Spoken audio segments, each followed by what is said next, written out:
foram encontrados hoje de manhã os turistas que haviam sumido na Chapada dos Veadeiros enquanto faziam uma trilha. Os 3 homens e as 2 mulheres eram para ter voltado do passeio há 2 dias, mas não eram mais vistos desde então. Mauro César, Aline Ferreira, Juliana Silva, Gustavo Bacelar e Cássia Sanches saíram para fazer a travessia leste que começa no setor Zen, passa pelo Vale dos Macacos e termina na Cachoeira do Dragão, onde eles deveriam ter chegado no domingo. O percurso tem cerca de 50 quilômetros. Os bombeiros começaram as buscas na tarde de segunda-feira. A ação contou com a ajuda de cães, helicóptero e bombeiros especialistas. O grupo já foi localizado hoje de manhã, está em um local seguro e o resgate ainda está em andamento. E a gente segue falando desse assunto agora ao vivo com o Tenente Gabriel Lins, que vai trazer mais detalhes sobre o caso aí pra gente. Tenente, obrigada pela sua participação aqui no Jornal Anhanguera. Nesse momento, os bombeiros ainda estão no local fazendo esse resgate, né? O grupo foi localizado, mas qual é a situação no momento lá? Os 5 foram encontrados, mas em um local de difícil acesso até para o pouso da aeronave. Então eles estão sendo retirados um a um para um local seguro, para um embarque no helicóptero e para um local onde eles serão transportados. Mas nesse momento eles estão sendo resgatados e passando por as primeiras avaliações médicas. Ou seja, a gente ainda não tem como dizer o que teria acontecido, se eles estão bem ainda, né? Ainda não é possível precisar essas informações. O que acontece num resgate num local como esse, né? Você falou que é de difícil acesso. Como funciona o trabalho do Corpo de Bombeiros para conseguir localizar essas pessoas?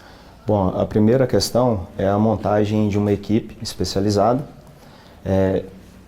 orientada por pessoas que conheçam o local.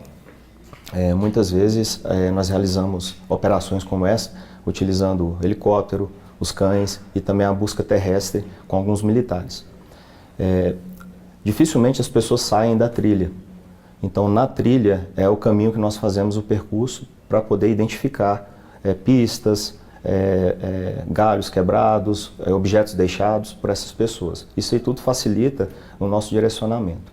O que pode acontecer normalmente? A pessoa se perder da trilha ou ter alguma coisa bloqueando a passagem, ela ter que sair dali e acabam se perdendo? O que acontece normalmente com esses grupos? Que a gente vê em trilhas, isso acontece principalmente em trilhas longas, né? A gente vê essa daí, que é uma trilha de 50 quilômetros, costuma acontecer das pessoas se perderem, né? Com certeza. Tudo parte de um bom planejamento, né? A primeira parte de um planejamento é encontrar uma pessoa que seja experiente ou um guia do local. Essa pessoa ela tem que ter o conhecimento técnico, ela tem que ter responsabilidade grande para estar conduzindo essas pessoas.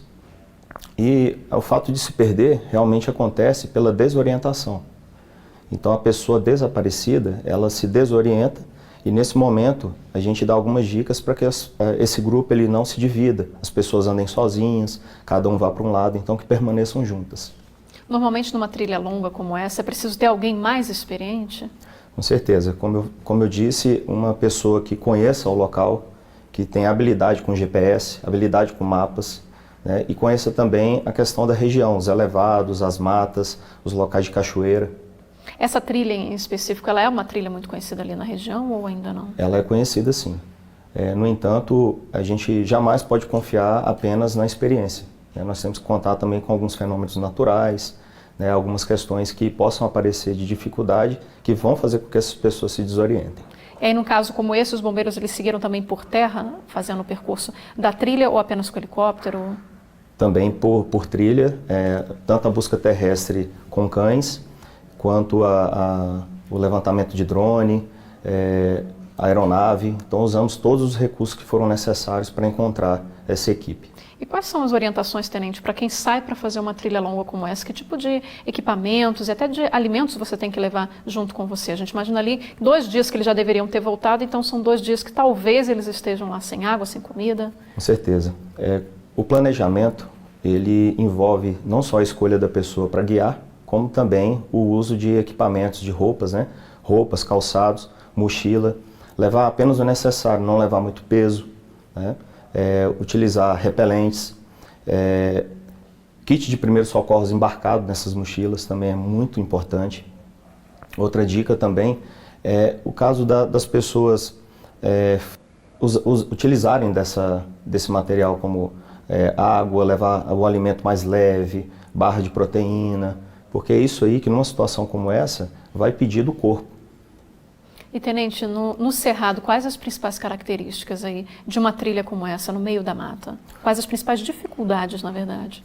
Bom, as dificuldades nós temos uma região de cerrado, onde as árvores são espaçadas, a vegetação um pouco baixa, mas tem alguns locais que são de mata fechada.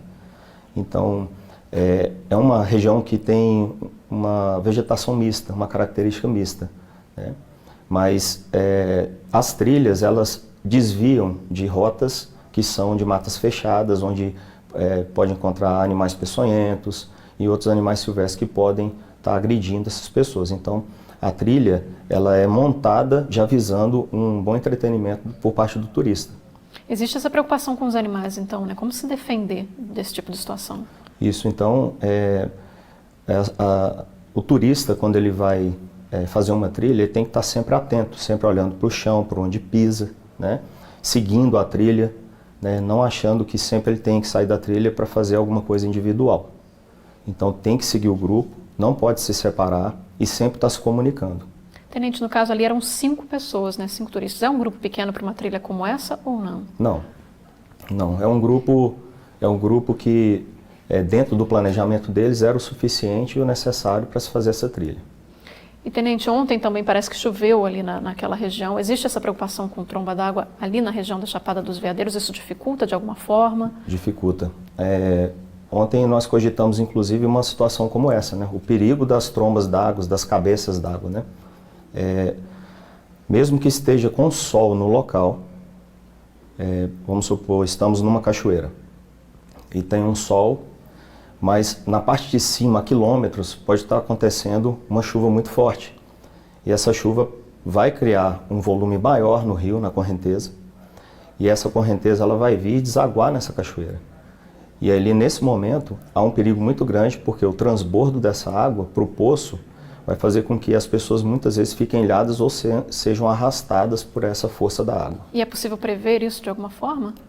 Bom, nós temos que, na verdade, prevenir, né? Nós vamos prevenir de que forma? Evitando atravessar pequenos rios, mesmo que a água seja limpa e esteja vendo as pedras, acontecendo um caso como esse de uma enchente vinda de uma chuva, de uma tromba d'água, de uma cabeça d'água, essa água ela vem barrenta, então eu já não vejo mais onde eu estou pisando. Então qual que é a dica? Se eu estou atravessando, eu devo evitar, mas se eu estou atravessando, eu devo ir para a margem mais próxima, mesmo que eu tenha que voltar. Uhum.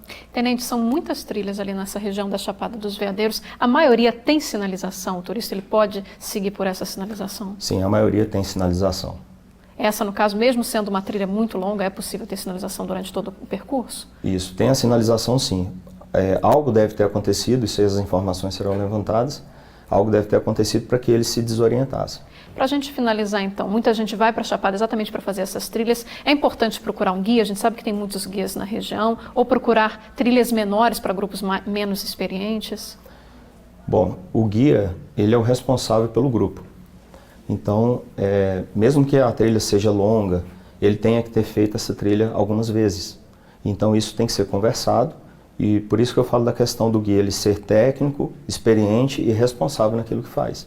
Então ele não pode omitir essas informações e na hora dele fechar esse acordo com o grupo, ele deve deixar isso bem claro. E como é que a gente, como turista, sabe que esse guia ele é qualificado? Existe algum tipo de documento, uma certificação? Não, hoje em dia nós temos sim guias credenciados ao Ministério do Turismo, né, que são essas pessoas que são as pessoas confiáveis. Pelo fato de ser cadastrado, nós temos sim um respaldo quanto a qualquer coisa que venha acontecer, né, futuramente. Então, ok, tenente, muito obrigado. A gente segue acompanhando então esse caso aí ao longo dessa edição. Obrigada pelas suas informações, sua participação aqui no Jornal Anhanguera.